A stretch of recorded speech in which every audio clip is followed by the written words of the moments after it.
안녕하세요. DJ 개미입니다. 저는 개인적으로 미야자키 하야오 감독의 애니메이션이라고 하면 붉은 돼지를 가장 좋아하거든요. 굉장히 난망풍인데다가 반전 메시지도 아주 명확하게 드러난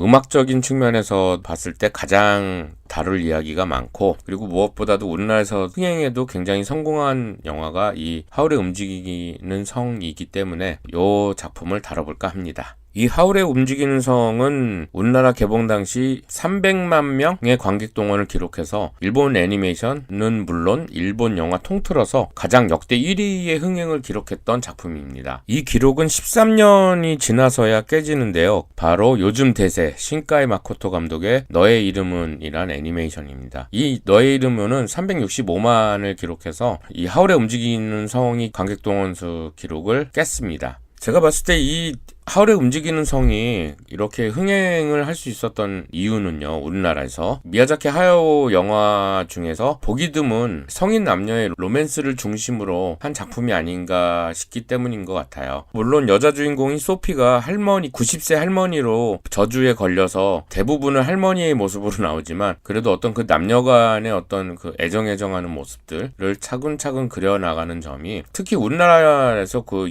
젊은 여성 관객들이 많았다고 하죠. 보통 미야자키 하야오 감독 영화에서는 로맨스가 이렇게 본격적으로 다뤄지는 편은 아닙니다. 일단은 남녀 주인공들이 대체로 어린 아이들이 좀 많이 나오는 편이기도 하고, 그리고 설령 그렇게 성인물이나 러브라인이 형성된다고 하여도 다시 만날 것을 약속하고 헤어지거나 여운을 남기는 식의 결말로 끝을 맺는 경우가 많았으니까요. 그런데 의외로 또 미야자키 하야오 감독이 로맨스물을 한번 해보고 싶다고 했었고, 그렇게 제작한 게 하울의 움직이는 성이기도 합니다. 그런 작품의 방향성이나 여러 가지 요소 때문에 국내에서 흥행에 성공한 것이 아닌가 싶습니다. 영화의 전반적인 내용을 살펴보겠습니다. 마법과 함께 기계 문명이 동시에 발달한 대략 19세기 말의 유럽 이런 풍의 배경이죠. 그런 세상에서 이제 모자 가게에서 일하는 18세 소녀 소피가 어느 날 잘생긴 마법사 하울을 만납니다. 이 하울은 국가들의 전쟁이 일어나 있는데 전쟁에 참전하기를 기피하고 도망을 다니는 젊고 잘생긴 마법사죠. 그런데 이제 이 젊은 소피에게 황야의 마녀라는 마법사가 찾아오고 저주를 걸어서 90세의 노인으로 바뀌게 됩니다. 그리고 이 소피는 하울이 살고 있다는 움직이는 성으로 찾아가서 이 과정에서 덤불숲에 처박혀 있는 허수아비를 구해주고요. 이 허수아비가 나중에는 전쟁을 일으킨 국가의 왕자였죠.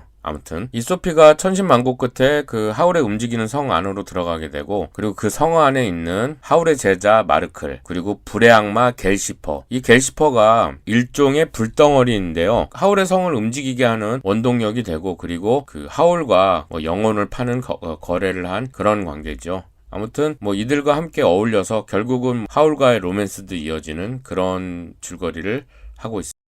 보통 미야자키 하야오 감독 작품이라고 하면은 약간 무정부적인 성향도 있고, 그리고 반전 메시지가 강하죠. 평화주의적, 그리고 인간의 어떤 소통과 교류 같은 것들 강조하는 그런 메시지들이 항상 들어가는데, 이 하울의 움직이는 성 같은 경우도 그런 코드들이 다 있고요. 다만 좀 미야자키 하야오 감독 작품치고는 좀 드물게 로맨스물이다 보니 이런 메시지들이 상대적으로 다른 작품에 비해서는 조금 색채가 얕은 편이기도 합니다. 캐스팅 관련해서는 하울의 성우를 맡은 일본의 가수 겸 배우 기무라 다쿠야, 한국명 김이랑 닭광이랑입니다.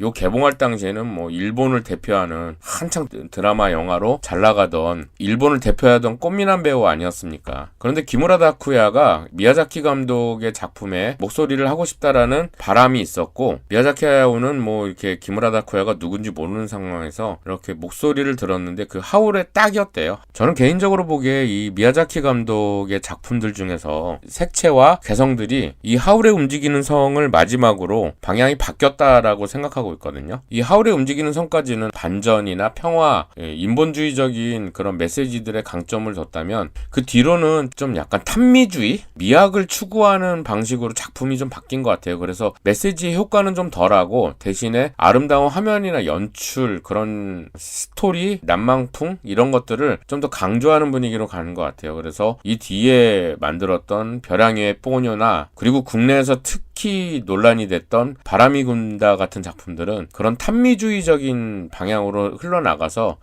오히려 그 뒤로는 좀 매력을 그렇게 잃게 된 건 아닌가라는 생각도 듭니다. 제가 개인적으로 악인이 없는 영화들을 좋아하거든요. 왜냐면 이게 극명하게 악인이 있는 작품보다, 스토리텔링보다는 악인이 없는 사람들이 만들어가는 이야기가, 드라마를 만들어내기가 더 힘들거든요. 그런데도 거기서 드라마와 에피소드를 뽑아내는 그런 기술은 선악의 극명한 대립보다는 매력적이기 때문이죠. 하울의 움직이는 성도 마찬가지예요. 뭐 예를 들어서 초반에 아주 극악한 마녀인 줄 알았던 황야의 마녀가 알고 보니 그냥 꼬부랑 할머니, 순에 빠진 뭐 욕심만 가득한 그런 할머니로 바뀌게 되고, 하울의 스승인 셜리번 마법사 정도가 악역이라면 악역인데 그렇게 막 옹졸하거나 악랄하진 않으니까요. 아무튼 이런 전반적인 캐릭터 구성이나 그 19세기 말을 배경으로 한 그런 전반적인 영화의 톤과 분위기가 참 마음에 들더라고요. 그리고 무엇보다도 이런 분위기에 가장 어울리는 음악, 이것도 빼놓을 수 없는 매력 중에 하나. 하울의 움직이는 성의 오리지널 사운드 트랙은 총 27곡으로 구성되어 있고요.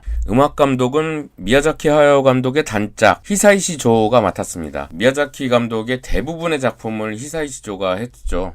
특히 이 둘의 합을 이룬 작품들 중에서도 하울의 움직이는 성은 음악적으로 굉장히 높은 평가를 받고 있거든요. 궁짝짝 궁짝짝, 이 왈츠풍의 인생의 회전목마라는 곡을 메인 테마로 해서 여러 가지 뭐 스코어를 만들었는데, 정말 이 히사이시조의 어떤 작곡 센스와 거기에 더해서 오케스트라 편곡까지 아주 엄청난 내공을 발휘하는 게 이 하울의 움직이는 성 사운드 트랙입니다.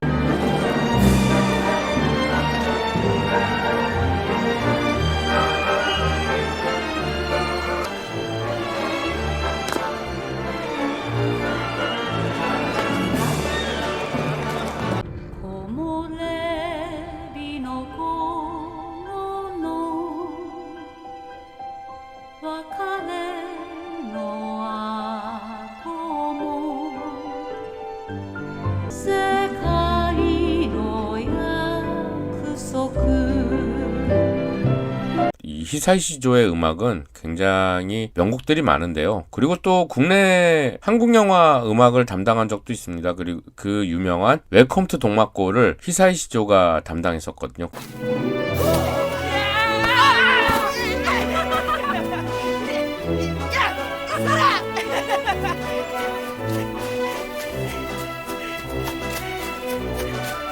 그래서 웰컴 투 동막골도 OST를 들어보면 그 히사이시조의 색채가 굉장히 잘 묻어나는 그런 음악 사운드 트랙입니다. 그전에는 뭐 미야자키 하야오 감독 작품이 개봉되면 바로 극장에 달려가서 봤는데, 이제는 2차 세계대전 미화 논란이 있는 바람이 분다 이후로는 조금 그렇게 기대가 되는 건 아닌 것 같아요. 아무래도 이 하야오 감독의 그런 작품 세계관도 좀 변했고 작품 스타일도 변해서 조금 그 변한 스타일이 너무 과거 획기적인 건 아닌가 싶은 측면이 좀 있긴 하거든요. 스즈메 문단속 퍼스트 슬림 덩크는 두 작품 다 이 하울의 움직이는 성과 너의 이름은의 흥행 기록을 다 깼거든요. 이런 상황에서 올해 특히 이렇게 일본 애니메이션의 영향이, 파급력이 굉장히 거센 해여서 이 미야자키 하야오 감독의 신작도 그런 효과를 연쇄적으로 이어갈지 좀 궁금증을 자아내는 측면이 있어요. 그래서 이런 일본 애니메이션의 거센 흥행 물결이 언제까지 이어질지를 지켜보는 마음으로 이번 오스트랄로 무비는 여기에서 인사드리겠습니다. 여러분 진심으로 감사드립니다. 구독, 좋아요, 알람 설정 안 하실 분들. 그렇지, 회장님. 시키는 대로 할게.